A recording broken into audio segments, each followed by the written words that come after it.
Anti-Terrorism Day is celebrated in memory of whose death anniversary? Very important. On whose death anniversary we will celebrate the Anti-Terrorism Day in our country? ఉగ్రవాద వ్యతిరేక దినోత్సవాన్ని ఎవరి వర్ధంతిని పురస్కరించుకొని జరుపుకుంటున్నారు అంటే ఎవరి వర్ధంతి రోజున భారతదేశంలో ఉగ్రవాద వ్యతిరేక దినోత్సవాన్ని జరుపుకుంటూ ఉన్నారు. First one Indira Gandhi, second one Mahatma Gandhi, third one Rajiv Gandhi, fourth one Sardar Vallabhbhai Patel.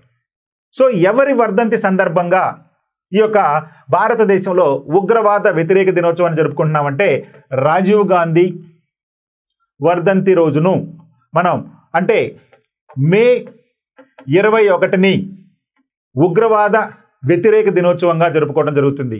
మరి ఈ రోజున ఈ ఉగ్రవాదకు సంబంధించినటువంటి అవాంతరాలు ఈ యొక్క దేశ ఆర్థిక వ్యవస్థకు కానీ లేదా ఈ ఉగ్రవాదుల వలన జరిగేటువంటి అనర్థాలు ఇవన్నిటిని కూడా ప్రజలకు తెలియజెప్పడం కోసం మనం ప్రతి సంవత్సరం కూడా ఈ యొక్క రాజీవ్ గాంధీ వర్ధంతి అయినటువంటి మే 21న ఈ యొక్క ఉగ్రవాద వ్యతిరేక దినోత్సవాన్ని జరుపుకుంటూ ఉన్నాం.